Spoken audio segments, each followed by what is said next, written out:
장관님, 민주주의 근본인 표현의 자유는 보장돼야 된다고 생각을 합니다.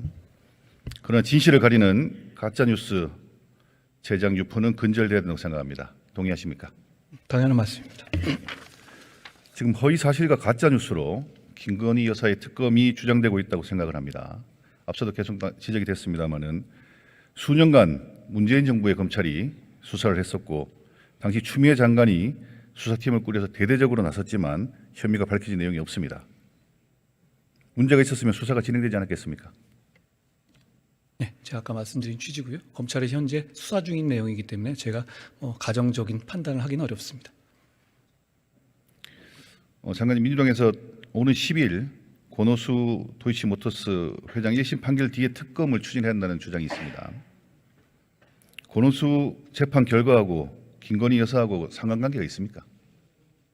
그 사안의 개별적인 내용을 제가 말씀드린 건 부적절합니다만 이 사안이 지금 저 야당 대표에 대한 수사에 대한 맞불놓기처럼 특검이 추진되는 것은 잘못됐다고 생각합니다. 그것이 전혀 무관한 사건 아닙니까? 이재명 대표 사건과 김건희 여사 사건은 그렇기 때문에 저는 특검이 어떤 이 정치적 맞불놓기 용도로 사용돼서는 안 된다고 생각합니다. 처음부터 공모 사실이 있었다면 처음부터 기소가 되지 않았겠습니까?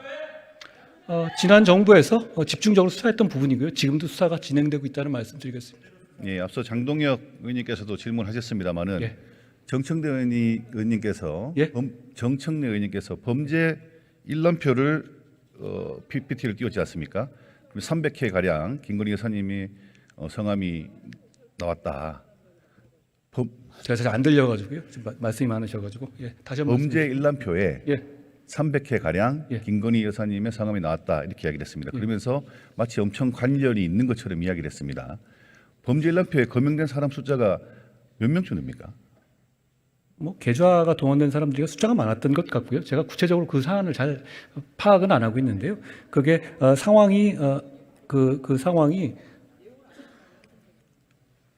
그 사안에 대해서 이미 그 내용이 지난 정부 사에서 기소된 내용이다라는 말씀드리겠습니다. 예, 장동혁 의원님 질의 중에서는 90명 정도라고 이야기를 했고 그 90명이 연관성이 있었다면 그 범죄 일람표가 문제가 된다면 범죄 일람표에 나오는 90명이 전부 공무관계에 있다고 되고 기소가 돼야 되는데 그렇지 않지 않습니까? 그죠?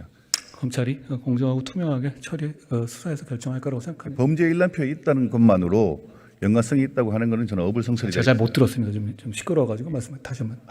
예. 범죄 일람표에 이름이 올라갔다는 이유로 연관성이 있다고 주장하는 것은 저는 어불성설이다 이렇게 생각을 합니다. 대개 그렇게 주장을 하지는 않죠. 예. 저는 이런 가짜뉴스가 정상적인 국정운영 수행을 방해하는 의도를 가진 대통령과 배우자에 대한 도너무 스토킹이다라는 생각에 동의합니다.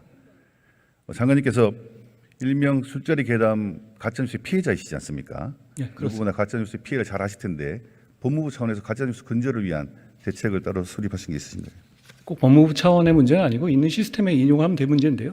저는 흐지부지 넘어가지 않고 끝까지 진실을 밝히고 엄정하게 선례를 남기는 것이 중요하다고 생각합니다. 이런 가짜뉴스의 유포가 정치적으로나 경제적으로 남는 장사가 되기 때문에 저는 반복되고 있다고 생각하고요. 이게 사실 제가 그 청담 술자리 의혹 같은 것도 거짓말인 게 다 드러났지만요. 국민 중 이미 상당수에게는 제가 청담성에서 새벽에 윤도현 노래 첼로 반주에 맞춰 부른 사람으로 남아 있을 겁니다. 반면에 민주당에서 굉장히 여기 당대표 포함해가지고 이걸 TF를 하느니 심지어는 특검을 하자는 얘기하면서 강력하게 이거를 유포하는데 가담했지만 거기에 대해서 이 사안이 다 진실이 드러났지만 아무도 사과조차 안 하고 있다는 것은 사람들이 금방 잊어버리지 않겠습니까? 예. 그리고 경제적으로도 지금 이 사안을 가지고 더 탐사는 그 유튜브에서 큰 돈을 벌었고요. 김의겸 의원은 후원금을 확 채웠죠.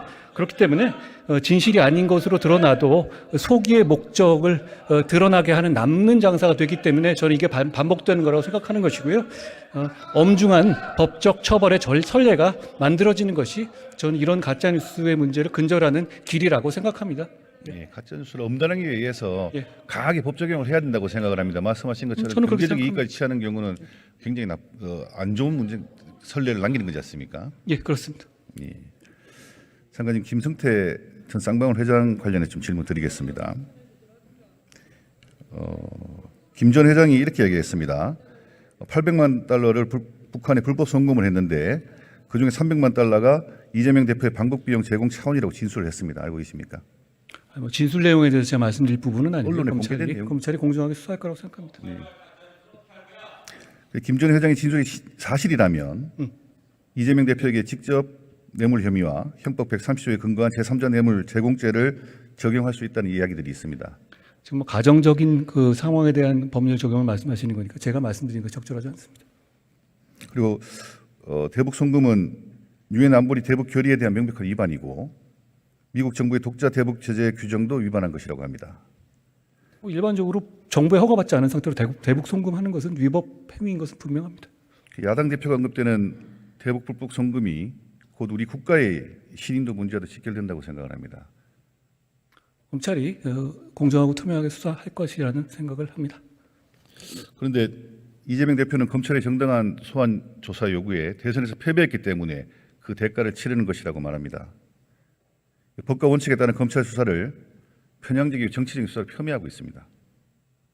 오히려 야당 대표라고 검찰이 봐주기식 수사한다면 그게 더 국민들로부터 공분을 살 일이지 않겠습니까? 검찰 수사받는 사람이 어떻게 방어 차원에서 여러 가지 레토릭을 하는 것은 늘 왔던 일이라고 생각합니다. 법과 원칙에 따라서 엄정하게 수사해 주시길 부탁드리겠습니다. 당연히 그렇게 할 겁니다.